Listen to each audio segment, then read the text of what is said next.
Professor. This is Jamie Royal from your Bio 235 class. Today, this afternoon, stop licking me, please. This is Tinkerbell.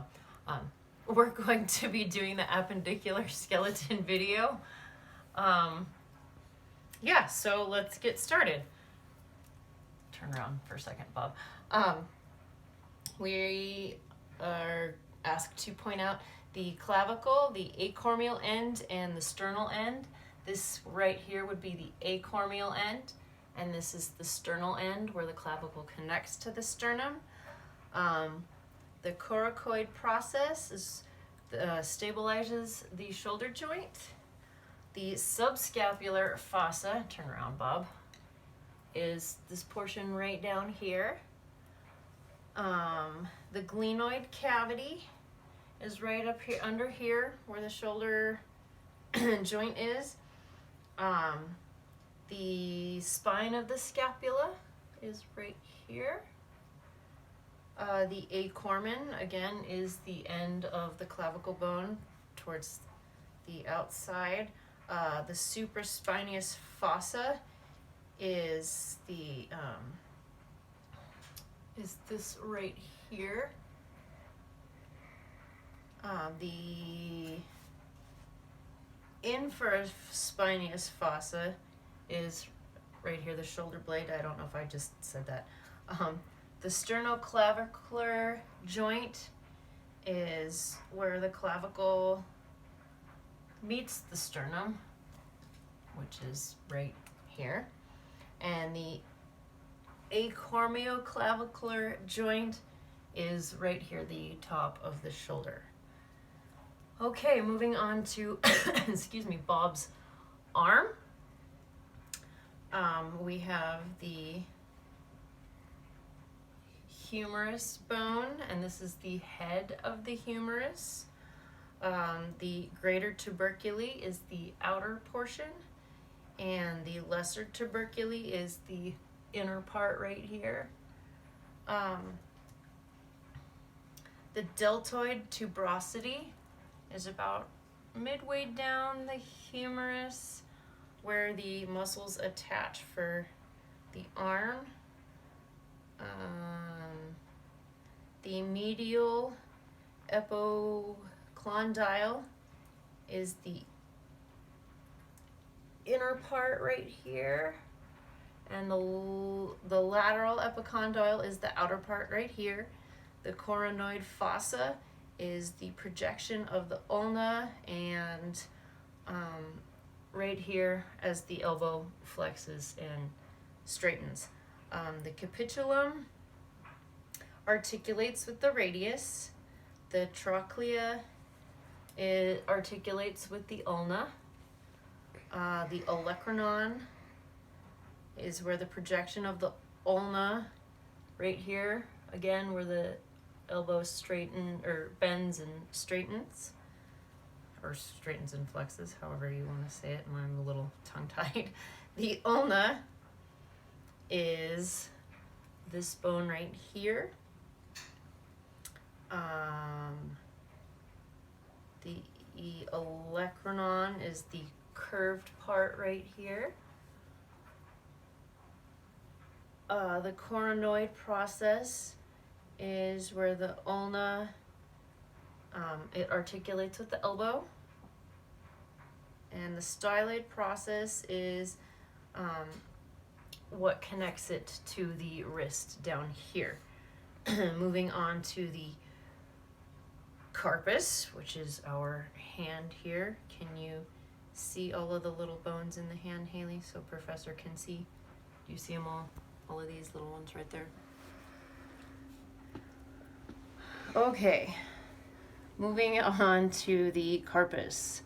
The proximal row, from lateral to medial is the scaphoid, the lunate, the triquetral, and the pisiform.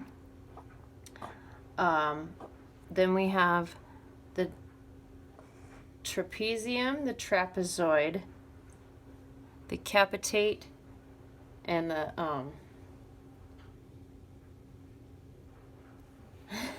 I mess this up every time. Habitate, and the bones that form a joint with the pollex, which is the thumb, are the tuberculae of trapezium and the scaphoid, and they form the joint right there at the wrist. Okay, now we're moving on to the pelvic griddle, which is right here. The coxal bones are the hip bones.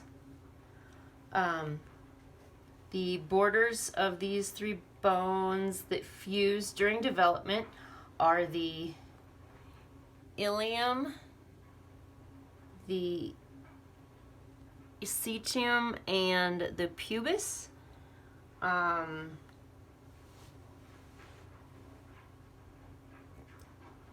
The acetabulum is right here, the round part right here where the pubic bone joins.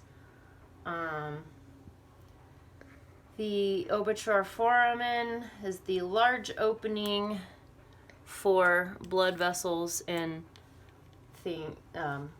nerves. The iliac crest is this round part right here. The anterior superior iliac spine is this part right over here on the very, very outside. The greater sciatic notch is right in here. Excuse me, Bob, I'm getting a little personal. And the ischial spine is right down here. I don't know if you can see. Can you see? Right down in there. And the ischial tuberosity, which is this bottom bone right towards the back. I guess we could say that's Bob's butt, for lack of a better term. Okay, now that we've got that, we are going to move on down to the leg. We have the femur, excuse me, the head of the femur, the greater trochanter out here, and the lesser right here on the inside.